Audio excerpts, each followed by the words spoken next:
Welcome to the Deep Dive, where we take stack of knowledge articles, research, personal notes, and we distill them down into the most compelling, fascinating, and often surprising nuggets of information, all for you. And today, we are definitely not just analyzing a sports career. No, not at all. Well, We are exploring really a complete paradigm shift in what athletic achievement even looks like. that's right.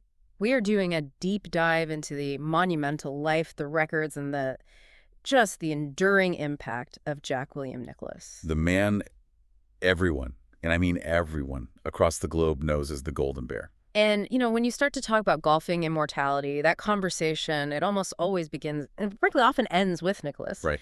We are talking about a foundation built on 117 professional wins, and that culminates in this towering, almost unreachable record of 18 major championships. 18. It's just a staggering number. It is, and our mission today is to really analyze the source material we have and give you a forensic breakdown of how he built that legacy. We're going to trace his career from, being a multi-sport kid in Columbus, Ohio, all the way to becoming the most dominant force golf has ever seen. And we'll get into his tactical genius and, of course, that robust off-course legacy he built. Absolutely. Okay, let's unpack this right away.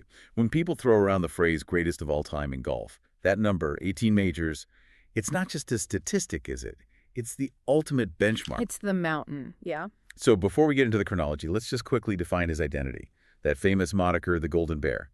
The sources we have suggest it wasn't something he cooked up for himself. It was given to him. That's right. And it has this really compelling dual origin story. Both are tied to his youth and his early professional life. Okay.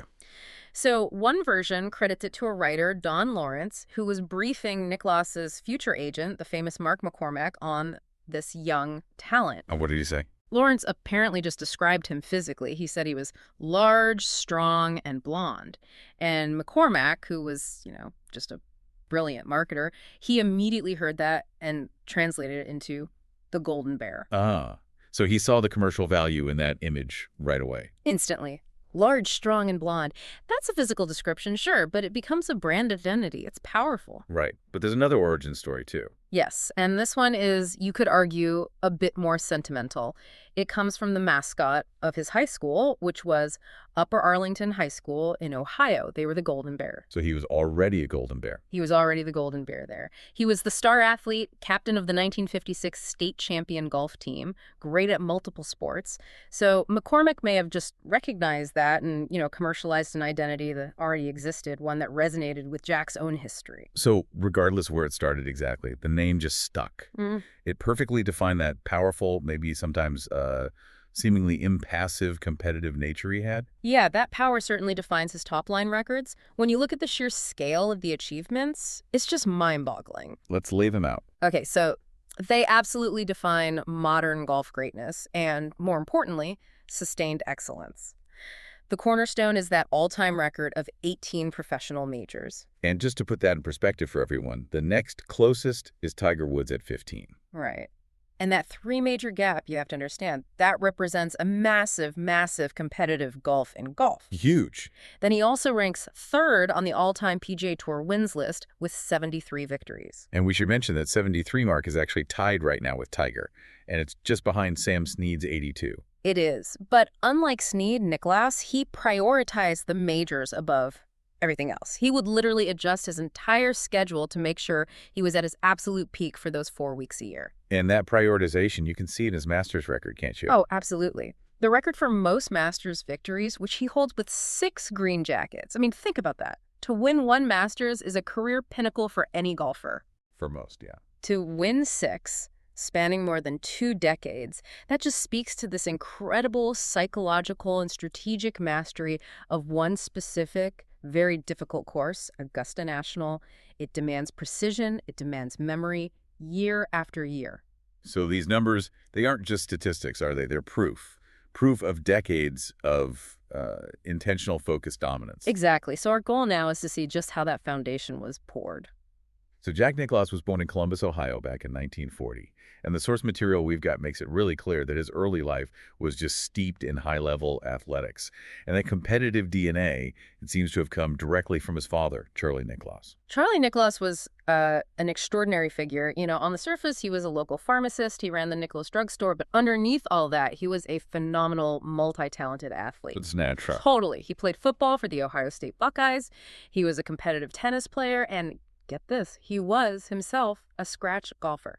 A scratch golfer is impressive enough, but there's this fascinating detail about his football career that really speaks to their hidden competitive drive. Yeah, this part is fascinating. Charlie actually played semi-pro football under an assumed name. No way. Yes, for the Portsmouth Spartans, which was the team that later became the Detroit Lions. Wow. So this wasn't just some casual weekend thing. This was a serious level of competitive sport. And that background, it just established an environment where excellence wasn't just, encouraged. It was the baseline. It was the expectation. And sadly, Charlie died of pancreatic cancer. Pretty young, right? He was only 56 in 1970. Yeah, and that event, as we'll definitely see later, it had a profound impact on Jack's career at a really critical time. And Jack, he certainly inherited that multi-sport talent. I was actually shocked to read he wasn't just golf-obsessed from birth. He competed successfully across the board. That's such a crucial point about his athletic development. You see him competing and succeeding in football, baseball, tennis, track and field. It wasn't just for fun either. Not at all.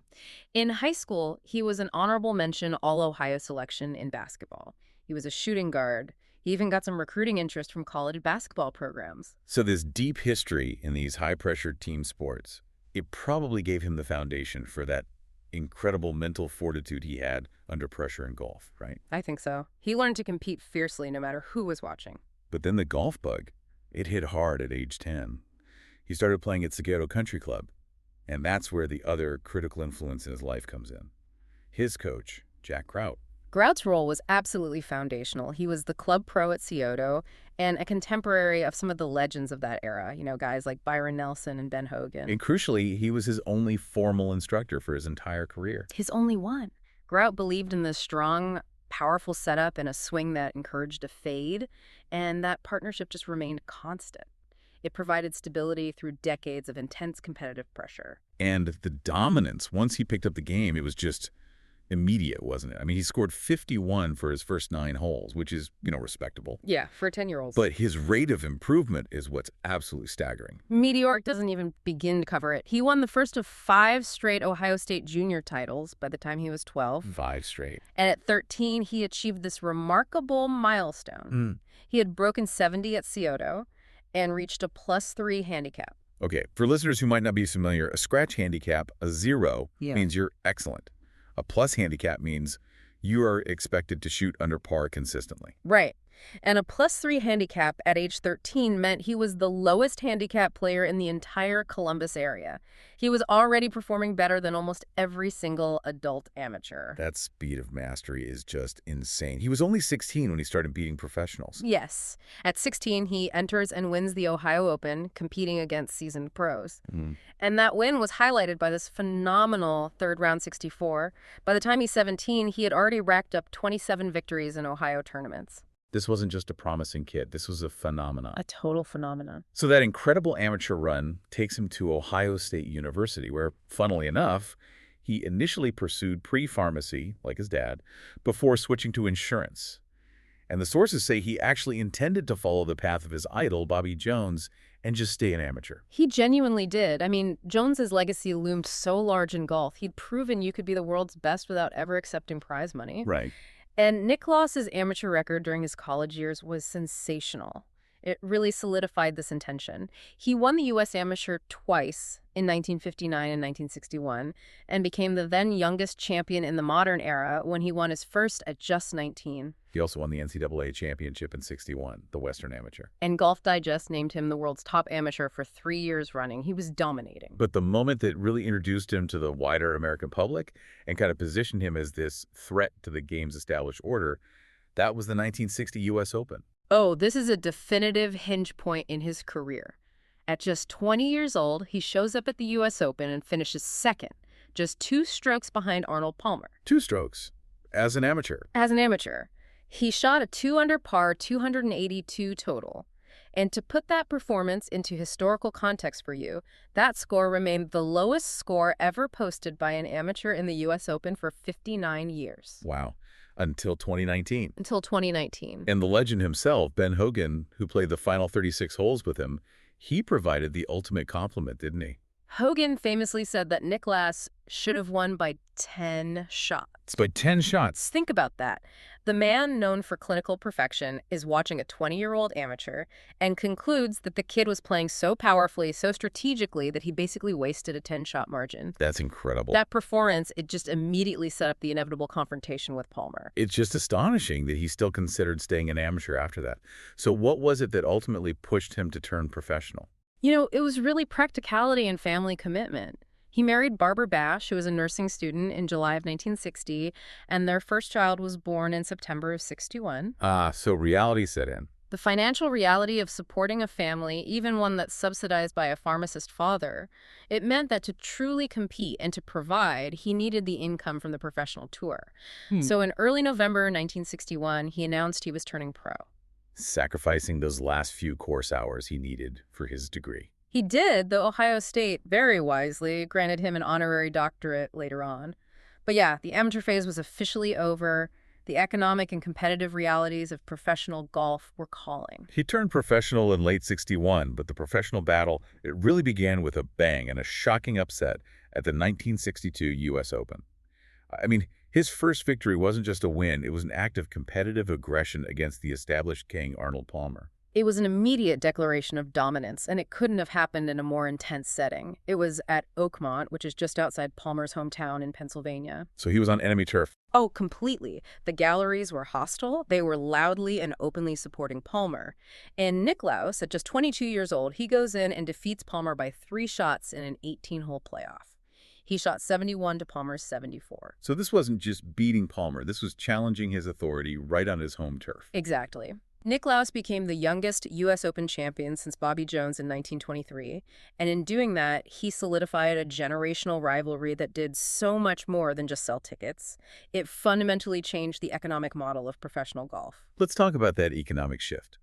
Because the Nicklaus-Palmer rivalry, along with the emergence of Gary Player, it really propelled golf into the mass media and onto television screens all over the world. The timing was just perfect. Television was expanding, and this intense, personality-driven rivalry was the perfect product. And this is where their agent, Mark McCormack, steps in and basically creates marketing history. His genius was realizing that their collective star power was greater than the sum of its parts. Right. They were dubbed the Big Three, and McCormack organized this series of globally televised matches called Big Three Golf, capitalizing on their association and their dominance. This wasn't just about prize money anymore. This was about endorsement potential, media rights. This commercial engine basically led to the foundation of IMG, International Management Group. It did.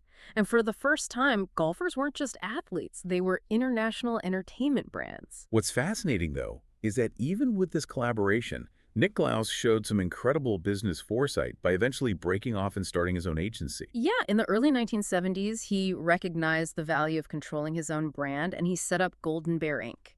And that move really demonstrated his acumen not just as a competitor, but as a long-term business entity. He had a vision for the game's future beyond the ropes. And the early professional success was just relentless. By 1966, only 5 years into his pro career, he completes the career Grand Slam. At the astonishing age of 26, he became the youngest player to win all 4 modern majors. He'd won the Masters in '63, and the final piece of the puzzle came at the 1966 Open Championship at Muirfield. And that Muirfield win is such a great example of his strategic adaptability. It was a tactical masterclass. He was playing in really difficult conditions with extremely heavy rough, and the source material highlights this amazing fact.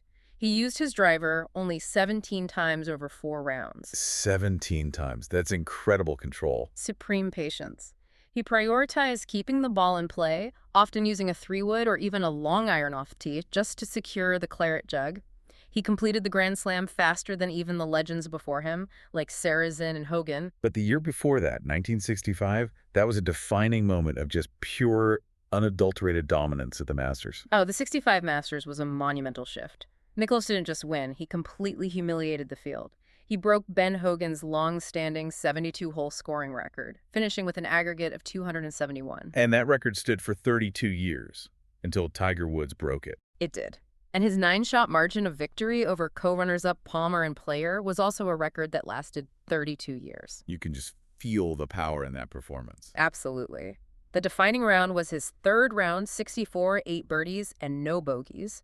Nicklaus himself called it the finest complete round of golf in a major championship. And the highest praise came from the ultimate authority, Bobby Jones. Jones declared Nicklaus's performance the greatest performance in all of golfing history.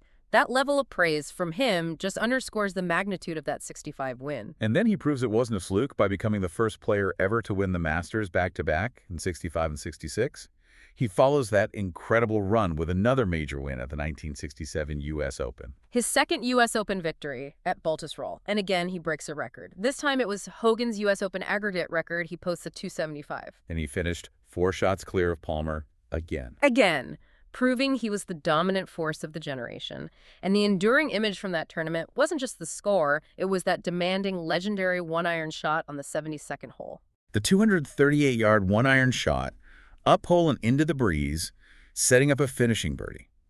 It is so hard to overstate the difficulty of that shot. Yeah, for listeners who don't play golf, the one iron is maybe the most difficult club in the bag to hit. It requires immense speed and precision. Right. So to hit it 238 yards uphill into a wind and land it accurately on the 72nd hole of a major, it's an almost impossible demand on a club that most amateurs struggle to even hit straight off a flat tee. And that moment, securing a record score and victory over his rival, it just encapsulated his blend of power and control. Perfectly. Yet, after such a dramatic high, the sources document this career downturn between 1968 and 1970, where he didn't win a major. Yeah, it was a true slump for him, although his slump still meant, high finishes. His ranking on the PGA money list dropped down to 4th in 1970. And he attributed it mostly to physical decline. Yeah, he put on some weight. He admitted he was frustrated and really struggling with his game. So what sparked the resurgence? A conscious physical overhaul.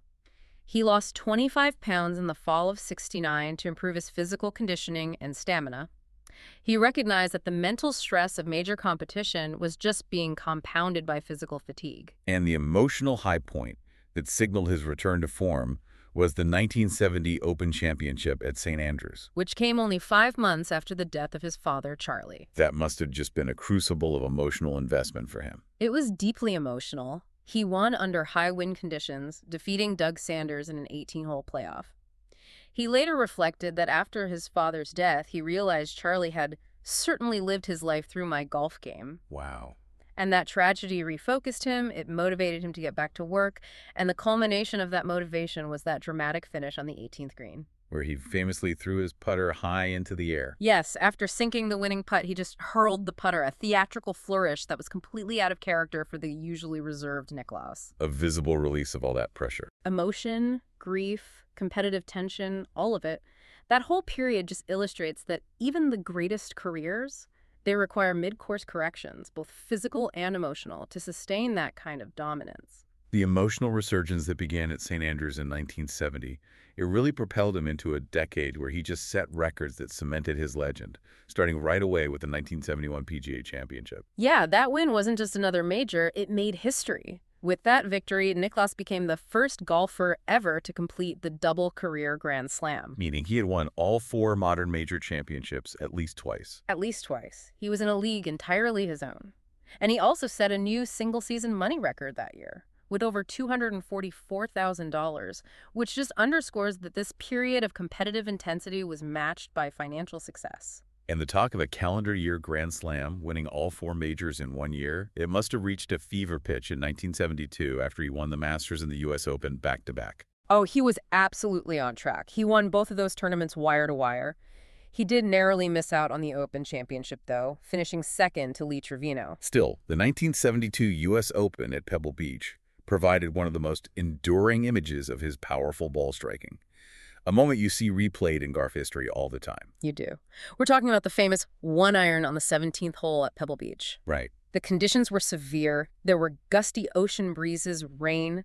On the 218-yard par 3 17th, he hits his one iron fighting the wind. And it was just such a precise shot that it hit the flagstick. It hit the flagstick and settled just 3 inches from the cup. It was a tap-in birdie that cemented his 13th career major, tying him with the great amateur champion Bobby Jones for total majors. So that tied Jones's record in '72, which meant the next logical step was breaking it, and he did that pretty swiftly in 1973. He won the 1973 PGA Championship for his 12th professional major, which gave him 14 overall, and that officially surpassed Jones's record of 13 total majors.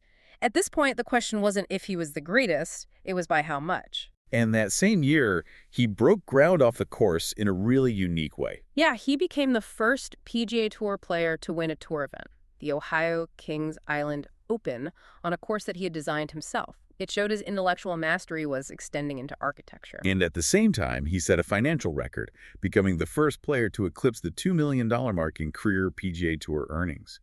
He was named PGA Player of the Year for the second straight year. The mid-'70s dominance was just this blend of wins, money, and outside ventures. The pace was simply unrelenting.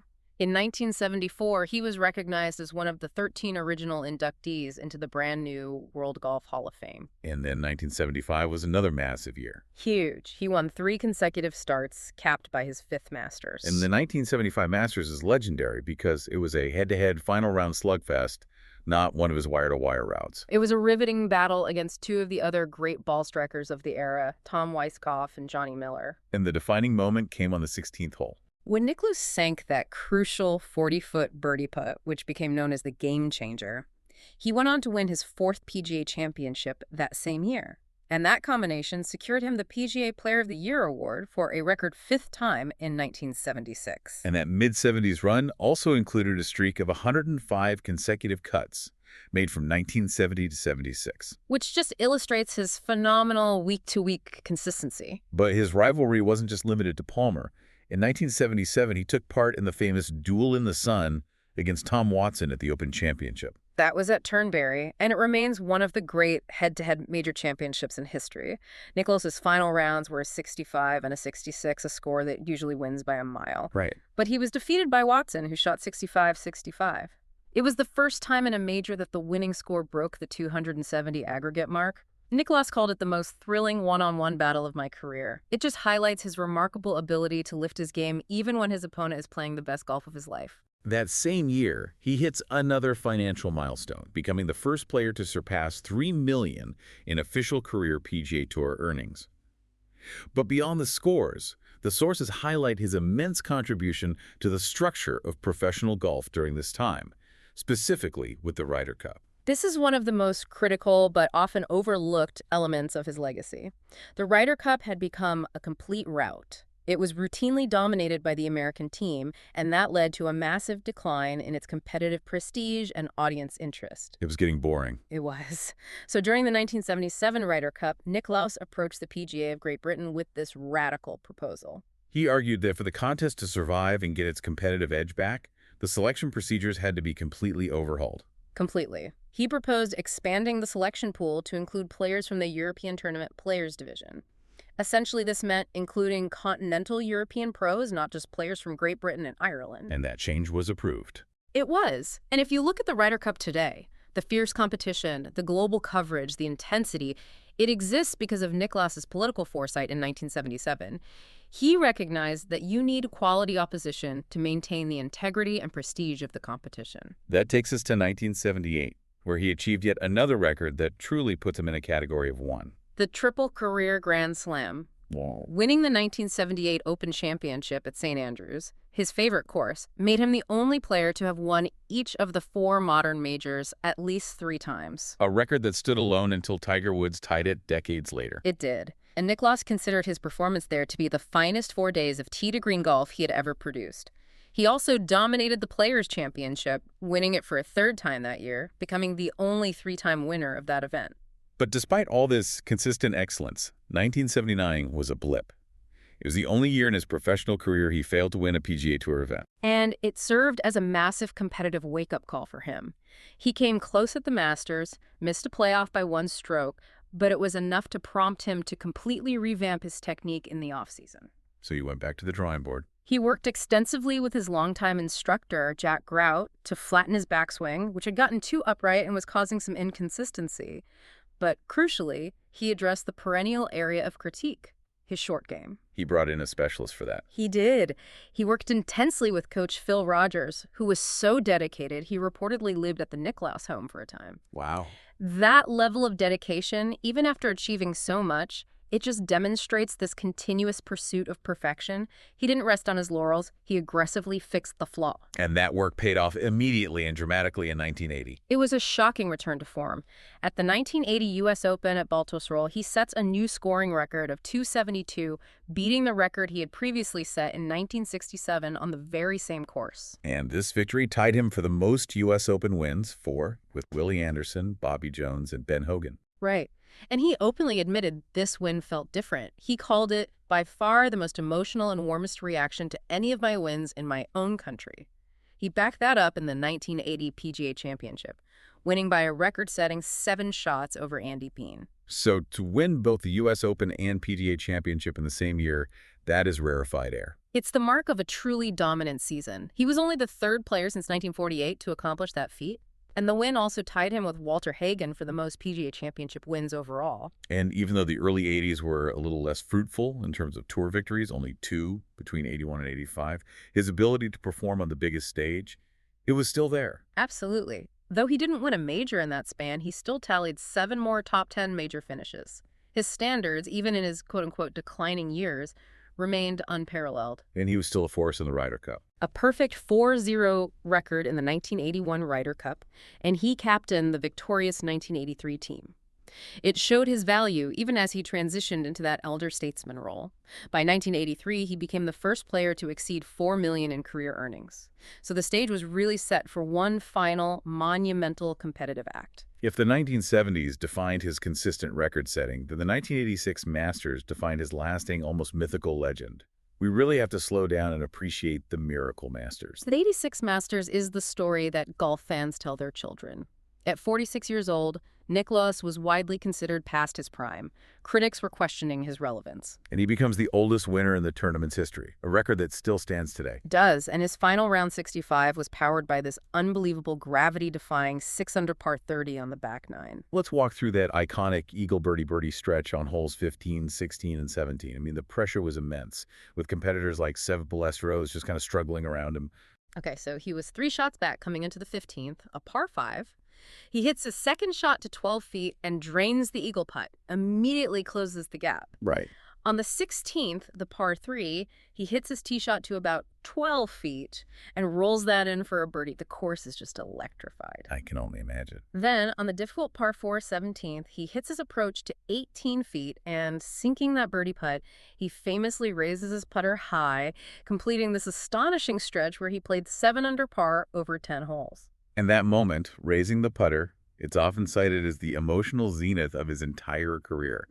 Thomas Boswell captured the almost illogical impossibility of it. Boswell's quote is perfect. He wrote, "Some things cannot possibly happen because they are both too improbable and too perfect.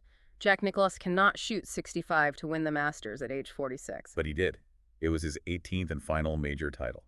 And the context, his age, the competition, the drama, it made it feel bigger than golf. Yeah, the golf historian Herbert Warren Wind, he didn't mince words on its significance. What did he say? He described the win as nothing less than the most important accomplishment in golf since Bobby Jones's Grand Slam in 1930. Wow. That is the measure of its magnitude. It is. And if you summarize his longevity based on this final victory, you see this incredible 25-year span from 1962 to 1986 in which he won 18 majors and finished second 18 times. And the overall consistency is just staggering, right? It really is. He holds the record for total top 10 major finishes with 73. And that record spans an incredible 39 years from his 1960 amateur performance through his continued contention into the late 1990s. It included that 24-season streak from 1960 right through 1983, where he secured at least one top 10 finish in a major every single year. Every single year. Unbelievable. Now, when Nicklaus turned 50 in 1990, he didn't view the Senior Tour as retirement, did he? He viewed it as a new arena for competitive dominance. Yeah, he joined the Senior PGA Tour, which is now the Champions Tour, and he immediately performed. He won in his very first start, the Tradition, which is considered a senior major. And he went on to just dominate that specific tournament. He won the tradition 4 times total, including back-to-back wins multiple times. He racked up 8 senior major championships in total, even with a pretty limited schedule. That included 2 U.S. Senior Opens and the 1991 PGA Seniors Championship. It did. And his 100th career victory was achieved on the Senior Tour, also at the tradition, in 1996. And that 100th win, it involved a very rare feat, a double eagle. It did. For listeners, a double eagle or an albatross means you hole out your second shot on a par 5.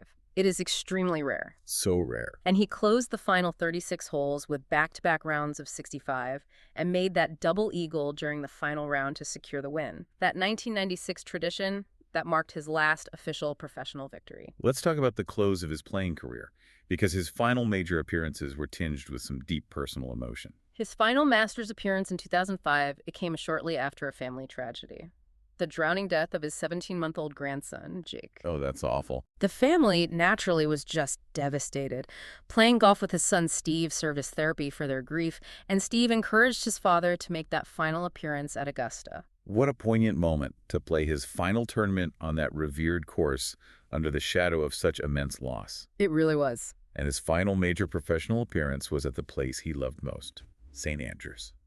The 2005 Open Championship. Nicklaus had turned 65 that January, which was the last year he was eligible to enter as an exempt player. He noted, St. Andrews was always where I wanted to finish my major career. The perfect stage. The perfect stage.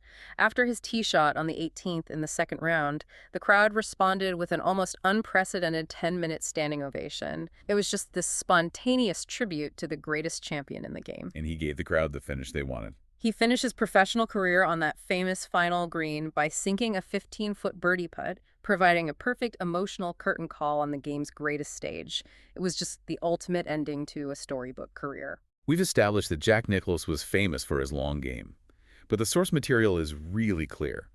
His playing style was defined not by mere distance, but by what you could call strategic power. That phrase is essential. In his prime, he was consistently among the longest and the straightest hitters. In 1968, for instance, Nicklaus led the PGA Tour statistics in average driving distance, clocking in at 275 yards. Which, at the time, was immense power. Immense. And crucially, he also led the tour by hitting 75% of greens in regulation. He wasn't just spraying the ball, he was powerfully accurate. And that blend is what separated him. He wasn't just a bomber, he was a surgical bomber. And to illustrate the power, you just have to recall he won the long drive contest at the 1963 PGA Championship with a belt of 341 yards. 341. And the anecdote about his longest drive in competition is almost unbelievable. During the final round of the 1964 Masters on the 500-yard par 5 15th hole, his drive left him less than 160 yards to the green. So he was hitting an 8-iron for his second shot. An 8-iron into a par 5. That is staggering, almost modern-day power in an era of wooden drivers. So he had the distance, but he developed a preferred shot shape that really spoke to his need for control, which was the fade, or a left-to-right ball flight. Why the fade over the draw? Well, the fade was his primary weapon because it offers more control, particularly for quick starping power on firm, fast greens, like the ones at Augusta National or the Open Championship venues. Right. When the ball is hit with that slight fade spin, it lands softer and it bites quicker. He did later develop a controlled draw for specific course setups, but the fade was the geometric core of his attack. But the true genius, which Gary Player acknowledged, was his brain. His course management was revolutionary. Player famously stated that Nicklaus had the greatest mind the game has ever known, and this was manifest in his course management. He treated the course like a three-dimensional chessboard. He wasn't just planning the current shot. No, he was planning the shot to the optimal position for the next shot, prioritizing level lies and clear approach lines. This often meant holding back power for accuracy, a strategic sacrifice. And the sources note he was a pioneer in documenting yardages. This gave him an unprecedented tactical advantage in a pre-GPS and pre-laser era. Nicklaus was the first player to consistently chart and document course yardages with meticulous precision. So he knew exactly where the safe zones were, where the danger began. And the precise carry required for every single shot. While today's players use laser guides and official yardage books, Nicklaus essentially created that system for himself. It gave him a massive mental edge over rivals who were relying more on feel and memory. He just eliminated variables that other players were still struggling with. That eliminates variables on the approach. Yeah. But let's turn to the putting, which is often discussed with some complexity. He wasn't statistically known as an outstanding putter, and yet he made the putts when it counted. He was a clutch putter. He was renowned by his rivals for his ability to make the important tournament-defining putts when necessary. You know, the 40-footer at the 75 Masters, the winning putt at the 86 Masters. Right. However, overall, he wasn't typically leading the field in putting statistics, and this connects directly to his philosophy of strategic conservatism. His admission was that he was sometimes too defensive on the greens. What does that mean in practical terms? It means that his primary strategic concern, especially on long or tricky putts, was ensuring a maximum of a two-putt. He was trying to eliminate the risk of a three-putt to preserve par, rather than aggressively attacking every single birdie chance with the necessary speed and angle. So for Nicklaus, minimizing mistakes was paramount to maximizing his major contention. Exactly. If he hit 75% of greens in regulation, his goal was to ensure those three-foot par putts were always makeable. It was a conscious trade-off. Sacrifice some marginal birdie chances for guaranteed consistency. That conservative mindset is such a critical insight into his overall psychology. It points to a champion who prioritized consistency and avoiding mistakes above all else, rather than gambling for maximum reward. Nicklaus understood early on that his playing career would eventually end, but his brand wouldn't. He used his fame and the business acumen he developed early on with McCormack to build this massive off-course empire that fundamentally changed golf course architecture and philanthropy. And the largest piece of that empire is Nicklaus Design, which he heads with his family. The scale of this operation is just immense. It's staggering. By 2005, Nicklaus Design had nearly 300 courses open for play across the globe. Wow. When you consider the total number of golf courses worldwide, his company was responsible for designing or co-designing roughly 1% of them. That represents a huge, lasting physical legacy across multiple continents. And his entry into design, it started surprisingly early, right at the beginning of his prime. His very first co-design with the legendary architect Pete Dye was Harbortown Golf Links, which opened in 1969. That course, famous for its strategic bunkering and small greens, it was a huge critical success. And his early solo design work. His key solo design was Glen Abbey Golf Course in Ontario, which opened in '76 and served as a host of the Canadian Open for many years. But his most personal design creation is in his home state of Ohio. That would be Muirfield Village Golf Club, which opened in 1974. Nicklaus modeled it after some of the classic British courses like Muirfield in Scotland. And this course is integral not just to his architecture legacy, but to his philanthropic efforts, since it hosts his own prestigious PGA Tour event. The Memorial Tournament. What is the unique mission of this event, which began back in 1976? It's a signature achievement. Nicklaus founded and runs the Memorial Tournament with a specific mission: to honor individuals, living or deceased, who have significantly contributed to the game of golf. So the mechanism for the game to recognize its own history and its most influential figures. Exactly. The inaugural event honored Bobby Jones, and the 25th edition honored Nicklaus himself. And the tournament's philanthropic reach is pretty significant. Absolutely. The tournament focuses heavily on giving back to the Central Ohio community. Through its efforts, it has raised over $5.7 million for local charities, with a major emphasis on Nationwide Children's Hospital. It integrates competitive golf with a deliberate and sustained charitable mission, setting a really high standard for athlete-driven events. And beyond architecture and tournaments, Nicklaus was prolific in print, giving us a unique insight into his mental approach to the game. Yeah, his book Golf My Way, which was first published in 1974, is universally considered one of the all-time classics of golf instruction. It's not just a memoir, it's a detailed explanation of his mechanics, his philosophy, his strategic thinking. It provides millions of golfers with access to the mind of a master. And he wrote an autobiography, too. He did, Jack Nicklaus, My Story, and he contributed a golf column to Sports Illustrated for several years. And the sources mention that the family tragedy in 2005 led to the creation of his most personal philanthropic endeavor. Yes. Following the passing of his grandson, Jake, he and his wife, Barbara, established the Nicklaus Children's Healthcare Foundation. This foundation funds critical programs and services for hospitalized children and their families, ensuring that their personal experience informs a broader good. And their chief fundraiser is the Jake. a pro-am golf tournament that helps support the foundation's vital work. We also need to recognize his global influence, which earned him these unique political and civic honors, transcending the world of sport. His recognition is truly global.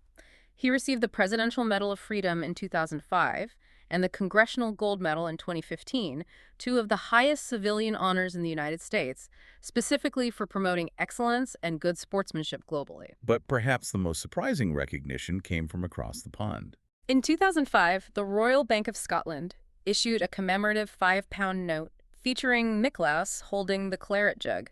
He became the first living person outside the British royal family to ever appear on a British banknote. That is a truly unique testament to his cultural impact in the home of golf. It really is. And his wisdom was sought by future champions, including that wonderful anecdote about Mike Weir. Yeah, in 1984, a young left-handed Canadian amateur, Mike Weir, was being pressured by others to switch to playing right-handed. So he wrote to Nicklaus for advice. And Nicklaus wrote back. He did. He advised him emphatically not to change if he was comfortable and successful playing left-handed. And that letter, which is framed in Weir's home today, was a formative moment. Weir stuck to his left-handed game and became a Masters champion in 2003. It just shows his influence extended far beyond his own scorecards. It did. He was also instrumental as a global ambassador for the International Golf Federation in bringing golf back to the Olympics for the 2016 and 2020 games. A legacy that touches course design, philanthropy, competitive structure, and even the Olympic movement. It's truly comprehensive. We set out today to trace the trajectory of Jack Nicklaus's career, and what we found isn't just a list of victories. It's a testament to sustained, intentional, decades-long excellence. And looking back at his performance in the major championships is just, it's truly overwhelming. Yeah, forget the 18 wins for just a moment and look at the cumulative contention. This is where the word unprecedented really takes on its true meaning. It's the consistency that matters. His major championship record includes 18 wins, 19 runner-up finishes, and 9 third-place finishes. So that's 56 finishes in the top 5. And an absolutely massive 73 total top 10 major finishes. When you factor in that 24-season streak from 1960 right through 1983 with at least one top 10 finish in a major every single year, you realize he's simply never stopped being a favorite. As the writer Ken Bowden synthesized after the 1986 Masters, Nicklaus succeeded because he was able to develop, combine, and sustain all of the complex physical skills and the immense mental and emotional resources the game demands at its highest level for as long as he has. It was just this synthesis of power, strategy, and mental toughness. It was. But let's circle back to that subtle flaw we identified in his game. His self-admitted tendency to be too defensive on the greens, prioritizing it to two-putt to eliminate risk. This raises the final provocative question for you, the listener, to consider as you reflect on this career. The ultimate strategic question: did that conservatism actually cost him? Exactly. The source material notes he was one stroke out of a playoff on 5 separate occasions in major championships during his prime. So given his superior ball striking and the precision with which he hit greens, had he adopted a marginally more aggressive, risk-accepting putting philosophy, just slightly less defensive, how many more of those 5 runner-up finishes might have converted to a 19th or maybe even a 20th major? What does that reveal about the ultimate balance? Did his conservative, risk-averse strategy on the greens guarantee his incredible longevity and consistency by eliminating the risk of bad rounds? Or did that self-imposed restriction perhaps cost him a few of those extra accolades? It's the ultimate paradox of the perfect competitor. It forces us to ask, is perfection defined by maximum wins, or is it defined by minimizing errors over the longest possible competitive lifespan? Something to ponder. A fascinating concept to mull over. Thank you for joining us on the deep dive into the monumental career of Jack Nicklaus. We'll see you next time.